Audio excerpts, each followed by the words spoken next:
मस्ती ग्रुप में आपका स्वागत है। आज हम बताने वाले हैं पैनल के बारे में कि पैनल इलेक्शन से लेकर चार्जिंग तक कैसा होता है, इसका प्रोसेस क्या है और ये कैसे कैसे कंप्लीट किया जाता है। तो भाई हम चलते हैं। ये देखिए पैनल जो एक फ्रेम लगा हुआ है, चैनल है, उस चैनल को पहले क्या करता है, उसका मेजरमेंट लेकर अलाइनमेंट लेकर मेजरमेंट करके इसको इस पर पैनल का ड्राइंग होता है, उससे मेजरमेंट लेकर पैनल का चैनल पहले इरेक्शन करते हैं। इरेक्शन करने के बाद उसको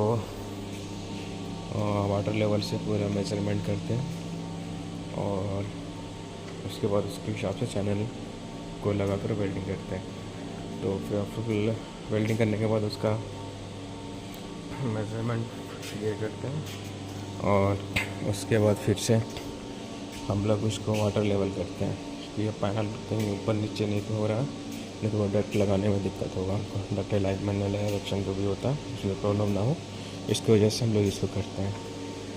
तो ठीक है, फिर चलते हैं हम लोग अभी पैनल इरेक्शन को। तो फिर हम लोग एक एक पैनल, इसका जो पैनल है कि अलग अलग पार्ट का आता है, सिंगल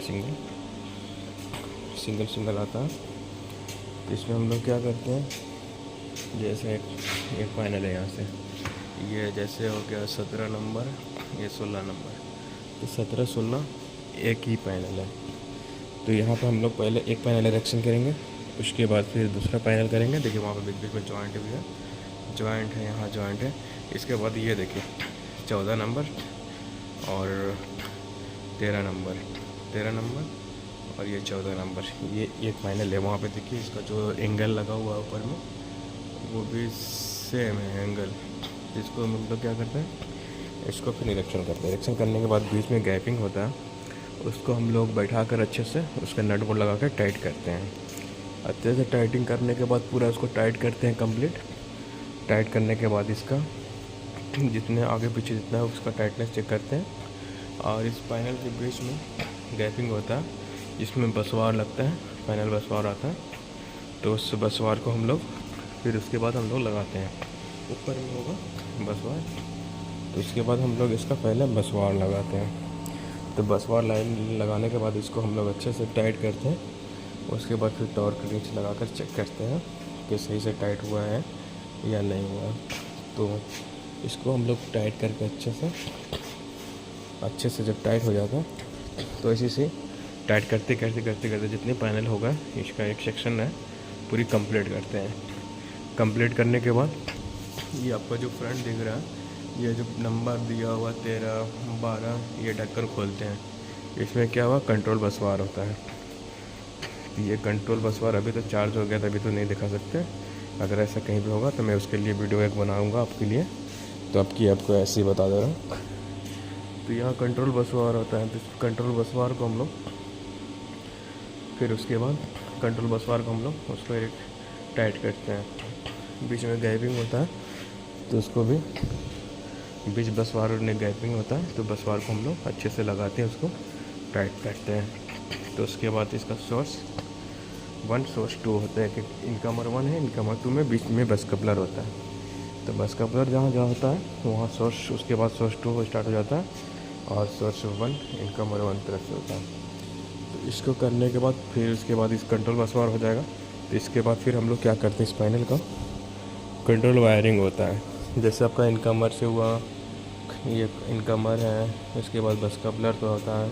1 सोर्स से दूसरी सोर्स को जो भी हो फीडबैक देने के लिए कंट्रोल वायर होता है जिसका इसका, वो हम लोग कंट्रोल वायर का जो भी कनेक्शन होता है उसको कंप्लीट करते हैं। तो इसके बाद कंप्लीट करने के बाद हम लोग जब ज़्यादा सारा बसवार टाइटनेस हो जाता है, कंट्रोल बसवार टाइट हो जाता है, तो हम लोग क्या करते हैं, एक एक मॉड्यूल जैसा होता है, एक एक मॉड्यूल को, ये पैनल के अंदर मॉड्यूल है जितना सारा मॉड्यूल को हम लोग इसको पहले चेक करते हैं। इसका टाइटनेस एक एक निकाल के इसका सारा फिंगरिंग जितना होता है इसका हम लोग सारा चेक करते हैं।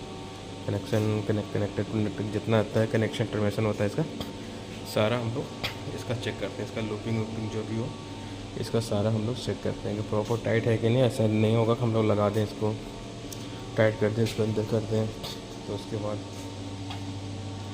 बाद कोई प्रॉब्लम ना हो, अगर हम लोग उस पर लोड दें तो फिर फ्लैश ओवर ना हो, इसकी वजह से हम लोग ये करते हैं। तो उसको करने के बाद अच्छे से टाइट उट करके पूरा सारा चेक करके उसके बाद क्लीन व्लीन करा के उसका, फिर उसके बाद अच्छे से ये करके उसके बाद फिर निकालता हूँ। कर लोग अच्छे से करके कनेक्ट कनेक्शन से पूरा टोटल टाइटनेस चेक करके फिर से इसको अंदर डाल देते हैं इसका मॉडल के अंदर। तो फिर हम मेरा टेस्टिंग टीम, वो टेस्टिंग टीम आएगा अपना, उसके बाद जितना सीटी है इसका पीटी है जो भी है, उसके बाद वो टेस्ट करेगा, वो टेस्टिंग करेगा, बस बार का CRM करेगा। ये सब टेस्टिंग करने के बाद आपका जो रिले है, ये रिले फिर इसका चेक करेगा, इसका वायरिंग पहले चेक करेगा, इंटरनल वायरिंग जो सब सही है कि नहीं। ये बस का कलर देखें, इसका इंटरनल वायरिंग चेक करेगा, इंटर वायरिंग सही है कि नहीं। जब वो इंटर वायरिंग सब सही होगा उसके बाद रिले का टेस्टिंग करेगा। तो रिले को टेस्टिंग करने के बाद, इसको सारा चेक करने के बाद रिले को टेस्टिंग करेगा। उसके बाद फिर ये क्या करेगा, पूरा टेस्टिंग करने का, उसके बाद फिर REF करेगा। जब ये कंप्लीट हो जाएगा, रिले सब टेस्टिंग में सब कंप्लीट हो जाएगा, जब चार्ज करने के टाइम पे आएगा तो इसका फिर REF करेगा।